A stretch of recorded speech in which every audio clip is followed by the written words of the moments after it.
기도하겠습니다. 은혜로 오신 주님 감사합니다. 오늘 우리를 예배 자리에 부르심에 하나님의 은총입니다. 그 은혜를 채워주는 시간이 되게 하시고 그 은혜로 다스림받는 복된 시간이 되게 하여 주옵소서.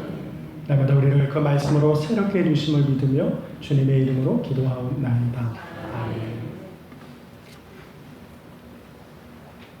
성경을 보면은 은혜를 받은 사람들의 이야기로 시작이 되죠. 저는 우리가 예수를 믿는다는 건 은혜를 사모하는 사람들의 모임이다라고 그렇게 늘 생각합니다.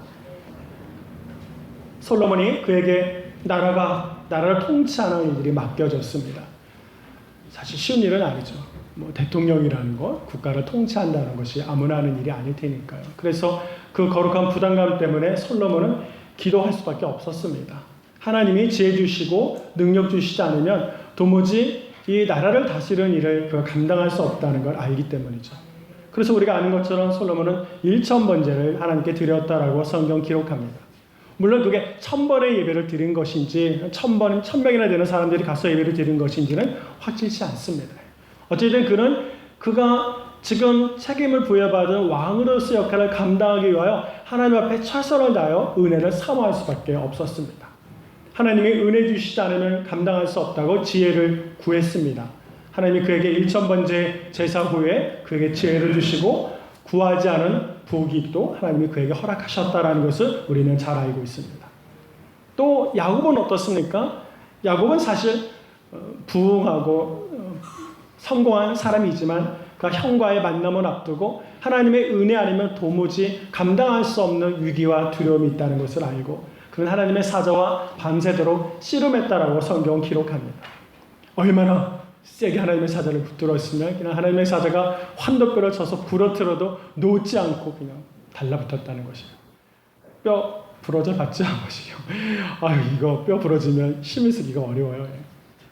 제가 언제 말했죠? 저는 붙은 뼈도 일부러 부러뜨려서 한 적이 있다고요. 그래가지고 그게 굉장히 힘든 것인데 그렇게 부러진 상태에서도 하나님의 사자를 놓지 않고 살려고 했던 그런 야곱. 나를 축복하지 않으면 당신은 떠날 수 없습니다. 저를 좀 은혜를 주십시오. 저는 은혜 아니면 살 수 없습니다. 야곱은 온전히 하나님의 사자를 붙들고 밤새 씨름할 수밖에 없었습니다.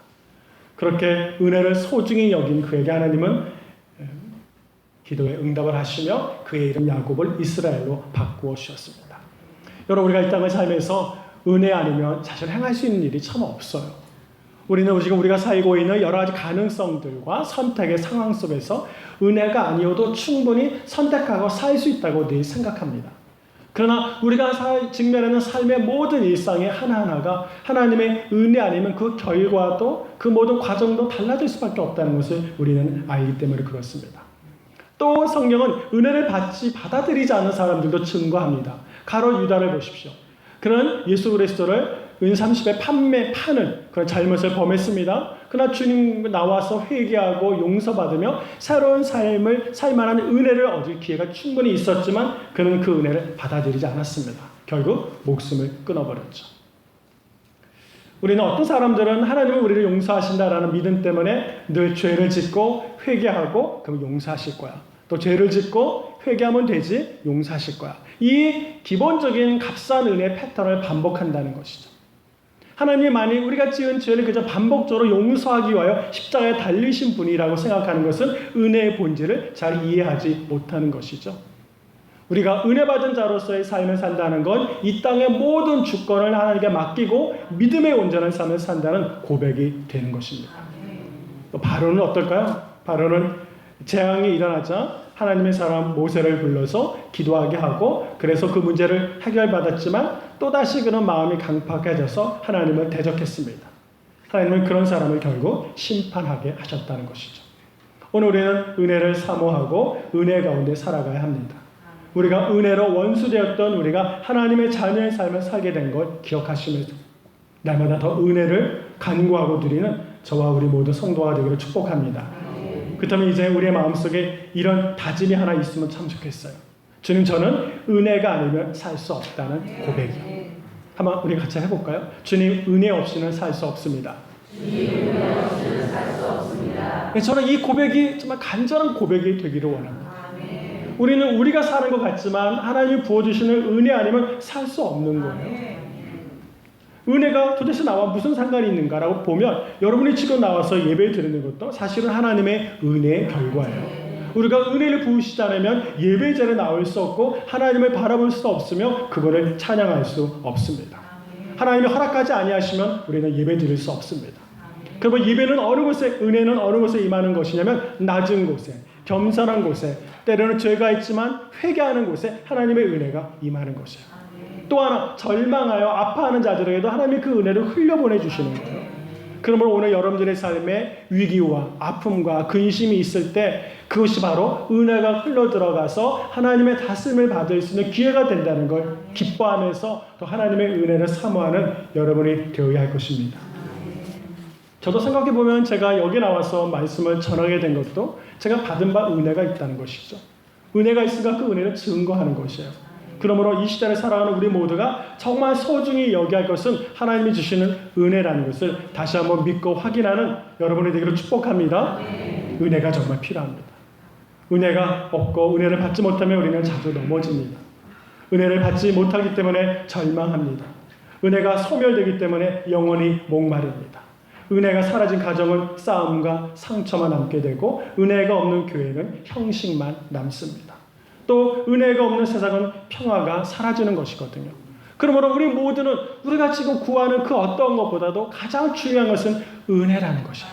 하나님의 은혜가 부어지면 우리가 소유하고 있고 우리가 누리고 있는 그 모든 것들에 새로운 생명력이 부여해져서 내가 믿음의 삶, 새로운 삶을 비로소 살게 되는 은총이 그 은혜로부터 시작되기 때문에 그렇습니다. 우리 모두가 다시 한번 하나님의 은혜 가운데 나의 변화와 하나님 기뻐하시는 삶을 살아가는 여러분이 되기를 축복합니다. 그렇다면 은혜가 무엇인가를 좀 생각해 보면 참 좋겠어요. 먼저 하나님께서 우리에게 은혜를 주셨다는 것은 나의 옛 자, 땅에 속한 나의 성품을 이기게 해주셨다는 것이 첫 번째 은혜입니다. 한번 따라할까요? 나의 옛 자를 이기게 해주셨습니다. 오늘 성경에 보면은 성경은 우리를 영적으로 죽은 존재다라고 설명했습니다. 그러니까 예수를 믿기 전에는 저와 우리 모두는 죽었습니다. 여기 허물과 죄로 죽었던 존재다라고 1절에 말합니다. 그는 허물과 죄로 죽었던 너희를 살리셨다.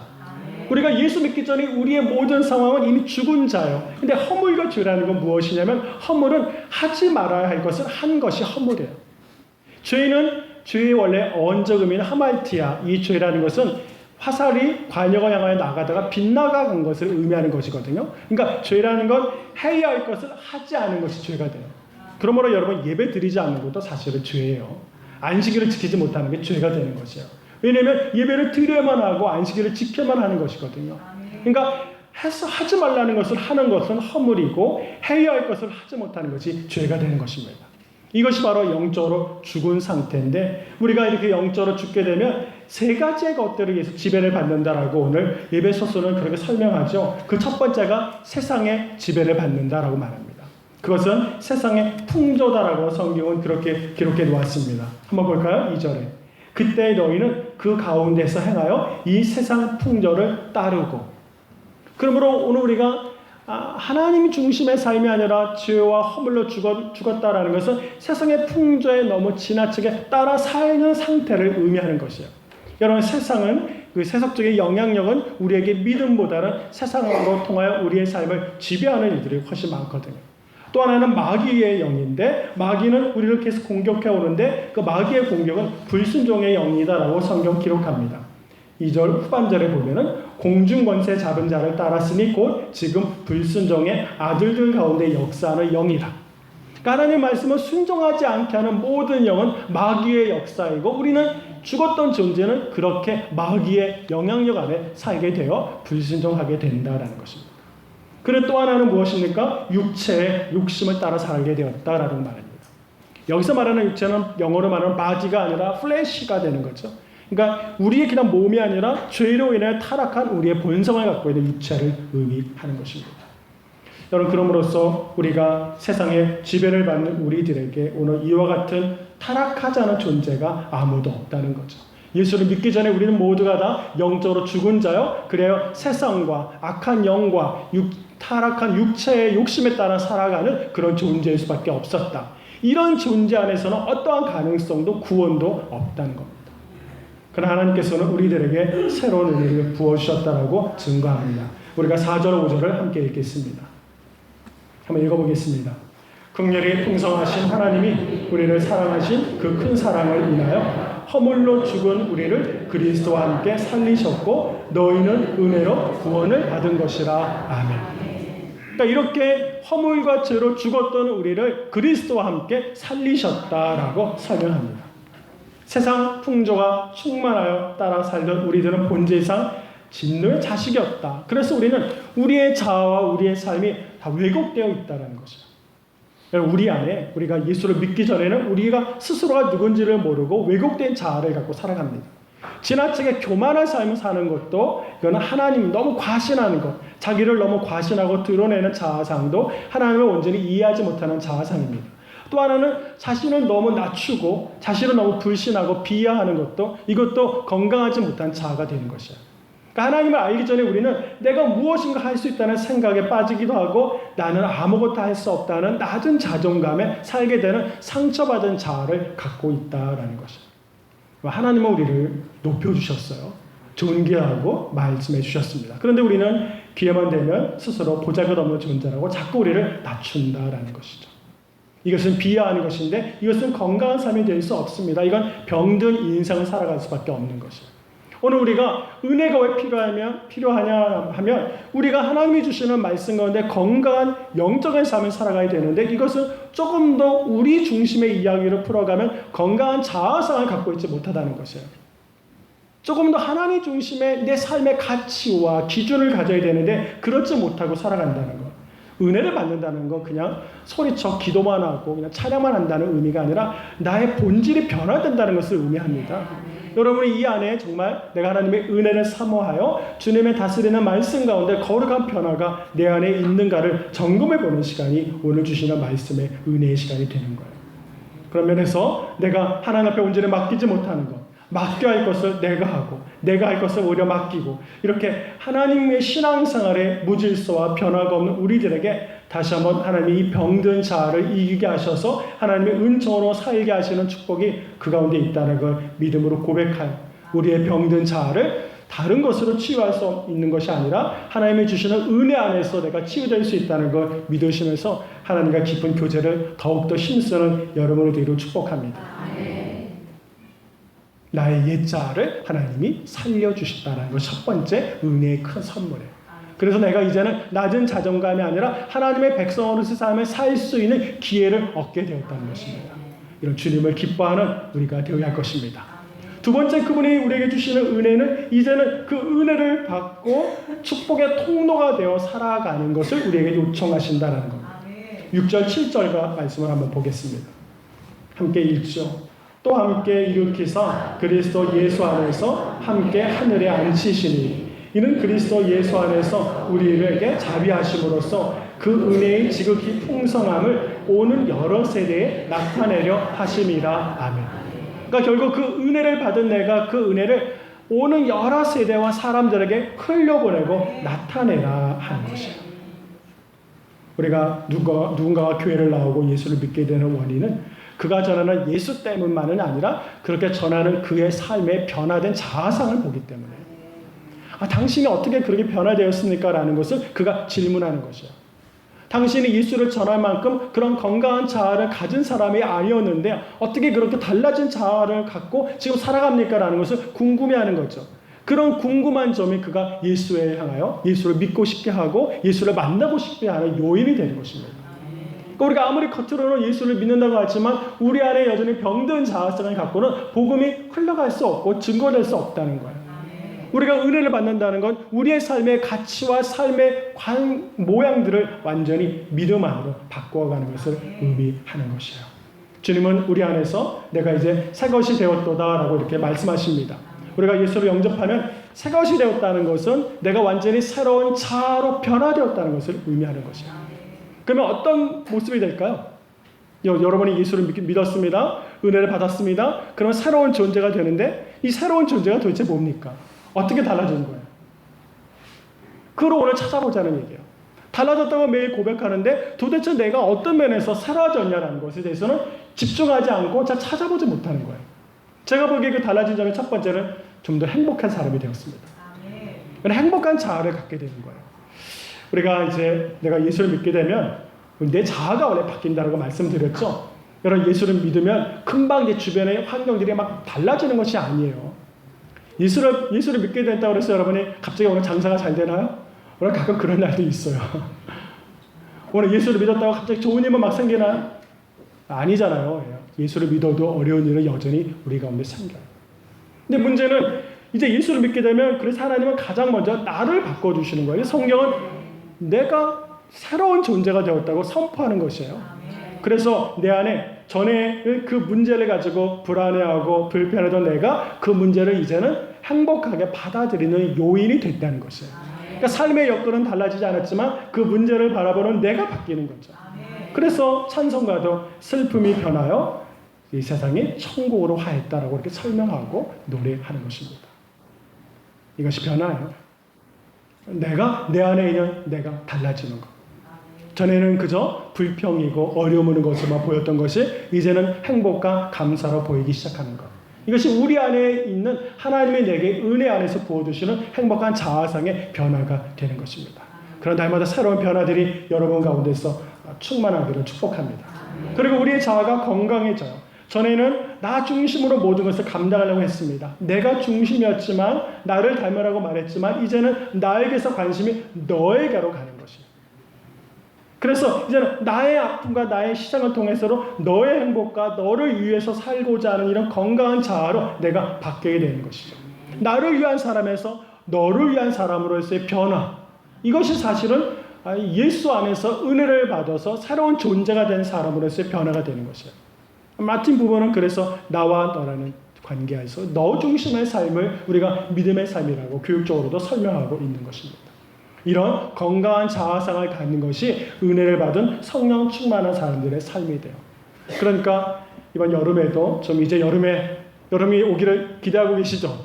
이제 뭐 목장도 방학도 하고 얼마나 좋을까라고 행복에 넘쳐서 그러시는데 여름에는 그런 일을 내려놓고 우리가 해야 할 일은 아울리치와 비전 트립을 통해서 봉사와 섬김의 시간을 갖는 것이에요. 이럴 때 나를 비워보는 거예요. 물질도 이웃을 위해 써보는 것입니다. 시간도 나 중심의 시간이었다가 너 중심의 시간을 한번 써보는 것이에요. 이것이 비전 트립과 아울리치가 되는 것이에요. 이런 것을 이번 여름 사역을 통해서 더 확산시키고 이루어보는 것이에요. 건강한 자아를 가진 우리 모두가 하나님이 내게 주신 일들을 너를 위해 쓸 수 있는 소망을 갖게 될 때 우리 안에서 넘치는 은혜가 더 이루게 될 것입니다.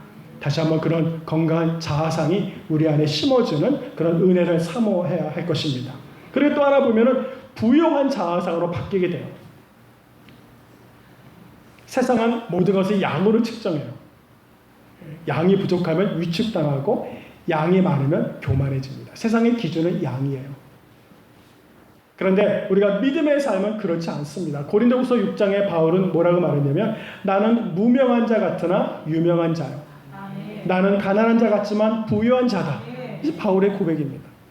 우리가 예수 안에서 살아간다는 건 무엇이냐면 양으로 따지는 세상에서 예수 안에서의 믿음의 삶으로 내가 비록 부족하지만 그 안에서 하나님의 뜻과 은혜를 사모하면서 행복과 부유함을 누릴 수 있는 하나님의 백성으로서의 변화가 그 가운데 이루어지는 것이죠. 여러분 그런 은혜가 우리 가운데 구해지고 채워지기를 축복합니다. 오늘 지금처럼 이런 행복한 자아상을 갖고 있는 은혜 충만한 사람들, 건강한 자아상을 가져서 너 중심의 삶을 살 수 있는 그리스도인들, 그리고 부유한 자아상을 가져서 오늘 양적인 세상에서 믿음의 삶으로서 나의 삶을 하나님께 올려드리고 살고 싶어하는 그런 부유한 자들, 그리고 마침내 온전한 가치가 변화되어서 진정한 예수의 제자가 되고 그리스도인이 되는 삶으로서의 전환이 우리 가운데 있기를 바라는 것이에요. 바닷물 아시죠? 바다는 사실 가끔 썩은 물이 들어와도 그냥 다 받아줘요. 병든 물이 들어와도 다 받아들여요. 그래서 바다가 바다 아닌가? 저는 그렇게 생각을 하는데 모두가 다 받아들이는가 바다가 아닌가요? 또 어떤 분 그대로 믿어가지고 또 바다를 그렇게 이해하는데 어쨌든 그렇다는 것이에요. 바닷물이 뭐 좀 썩은 물 들어왔다고 바닷물이 색깔이 변했다는 걸 제가 못 들어봤습니다. 바다는 다 모든 걸 수용하여 자기 안에서 그거를 다스려가는 것이 바다의 능력이에요. 저는 성령 충만한 삶을 산다는 건 우리 안에 그 같은 하나님의 영으로 충만하게 되면 사실은 좀 아파하는 것들, 썩어 있는 것들, 상처들 이런 것들이 다 들어와도 그것 때문에 내 중심이 바뀌지 않는다는 거예요. 우리가 은혜 충만하다, 성령 충만하다는 건 바로 그런 삶이에요. 근데 우리가 은혜가 부족하니까 내게 부딪히는 문제 하나 둘에 따라 너무 급박하게 변하는 거죠. 어느 날은 피빛이 되기도 하고 어느 날은 흑빛이 되기도 하고 어느 날은 시퍼런불이 되기도 하고 이렇게 우리 삶에 그냥 자극 하나하나에 인생이 완전히 바뀌는 것이에요. 우리 안에 성령 충만하다면 어떤 부딪히는 어떤 자극과 염려에도 이 모든 것을 풍성한 은혜 안에서 다 녹일 수 있는 기쁨이 이 안에 있는 것이에요. 그러므로 여러분 풍성한 은혜를 구하는 저와 우리 모든 성도가 되기를 간절히 축복합니다. 이런 사람으로 변화되어야 합니다. 이런 사람들은 나 한 번도 본 적이 없는 사람을 더 사랑할 수 있습니다. 하나님을 향하여 밤새 기도할 수 있습니다. 하나님의 은혜를 받기 위하여 나의 연약감을 다 채워 비워버리는 소망의 자리를 나아가게 됩니다. 그리고 약한 것이 강함이라는 찬양을 눈물로 할 수 있게 되는 것이죠.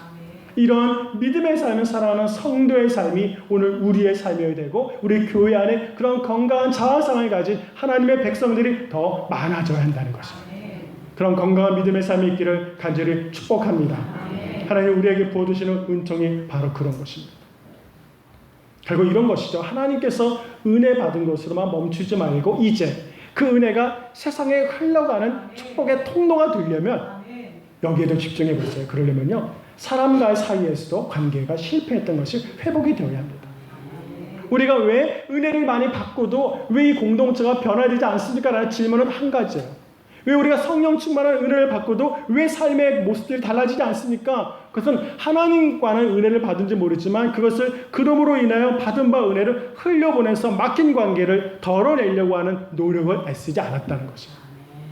여기서부터 새로운 일들이 벌어지는 것이거든요. 하나님은 우리에게 은혜를 주시는데 그 은혜 받은 자들이 그러므로 이제 막혀있는 관계, 실패했던 관계를 회복하려고 애쓰는 것이 온전한 회개가 되는 거예요. 여기서부터 하나님의 새 일들이 사람들을 통하여 회복이 되고 이루어지는 것입니다. 기억하십시오. 은혜를 사모한 사람이 있다면 그 은혜가 막혀있는 것의 회복을 다시 한번 힘쓰는 저와 우리 모든 성도가 되어야 할 것입니다. 아브라함은 모리아 산에서 아들을 번제단에 올려놓은 그 절박한 자리에서 하나님의 은혜를 경험했습니다. 요셉은 차디찬 감옥에서 주님의 일하심을 경험하게 되지 않았습니까? 모세는 홍해라는 건널 수 없는 절망의 문제 앞에서 하나님의 은혜를 받게 되었습니다. 다윗은 어떤가요? 절망적인 밤에 하나님을 찬양하는 은혜를 받게 되었습니다. 베드로는 밤새 수고하여 한마디도 얻지 못한 그런 물고기를 그분과의 만남을 통해서 이루게 되었습니다.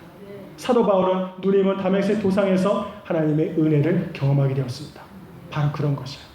오늘 여러분들이 은혜 받기에 충만한 삶의 여건일 것입니다. 아파합니다. 상처받았습니다. 빈손입니다. 절망합니다. 이렇게 위기와 어려움이 있는 지금 이때가 하나님이 하늘로부터 부어주시는 은혜를 받을 만한 충분한 시간이 되는 것입니다. 여러분 촛불은요 조그만 바람만 불어도 촛불은 꺼져요. 그런데 거대한 산불은 바람이 불면 더 거대해집니다. 우리가 우리 안에 있는 성령의 불은 바로 그런 것입니다. 우리 안에 성령의 불이 활활 타오르게 되면 어떤 시련이 와도 그 시련 때문에 모든 것 더 태울 수 있는 거룩한 영성이 그 안에서 회복이 되는 거죠. 촛불만 붙들고 살지 않기를 축복합니다. 하나님 은혜를 사모하십시오. 내게 부어줄 수 없는 놀라운 은혜를 내 심령과 교회에 부어달라고 간구하는 여러분을 되기를 축복합니다. 그때 우리가 세워질 수 있는 것이에요. 그때 우리의 가정이 세워지게 되는 거고 하나님의 교회가 세워지게 되는 것이고 이 나라 이민족이 복음과 믿음 안에서 그 거룩함으로 하나님의 역사를 이루며 살 수 있게 되는 것입니다. 예배 중에 은혜를 받으십시오. 기도 중에 하나님의 은혜를 충만히 경험하기를 축복합니다. 하나님의 교제를 통해서 우리의 가정도 살리고 교회도 살리고 이 나라도 살려봅시다. 하나님 우리를 새롭게 변화하여 풍성한 은혜를 드리는 성도 그런 인생으로 우리를 부르시고 있다는 것을 기억하면서 오늘도 은혜의 자리에서 주를 간구하는 저와 우리 모든 성도가 되기를 주님의 이름으로 간절히 축원합니다. 기도하겠습니다. 아버지 하나님 참 감사합니다. 주님이 오늘 주신 귀한 은혜의 말씀을 마음에 새기고 주의 거룩한 기쁨의 자리로 나아갑니다. 새해를 행하시옵소서. 성령 충만한 은혜를 우리 가운데 부으셔서 우리가 그로 인하여 하나님의 나라를 세우게 하시고 건강한 성도의 자아상을 소유함으로 인해서 행복하게 하시고 그리스도의 제자가 되게 하시며 주의 선한 뜻을 이 땅에서 이루어가기에 부족함이 없게 하여 주시옵소서. 하나님의 교회 공동체에 같은 충만한 은혜를 부어주시기를 원하며 예수 그리스도의 이름으로 간절히 기도하옵나이다. 아멘.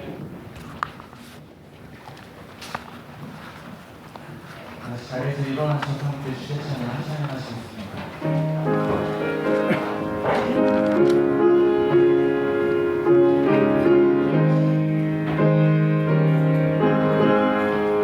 내 영혼이 은총이 멀쩡한 죄짐 벗고 보니 슬픔 많은 이 세상도 천국으로 가도다. 할렐루야 찬양하세. 내 모든 죄 사함받고 주 예수와 동행하니 그 어디나 하늘나라. 주의 얼굴 뵙기 전에 멀리 내던 하늘나라. 내 마음속에 이루어지니 날로 날로 가깝도다. 할렐루야 찬양하세. 내 모든 죄 사함받고 주 예수와 동행하니 그 어디나 하늘나라. 높은 산이 거친 들이 조망이나 궁궐이나 내 주 예수 오신 곳이 그 어디나 하늘나라. 할렐루야 찬양하세. 내 모든 죄 사함받고 주 예수와 동행하니 그 어디나 하늘나라.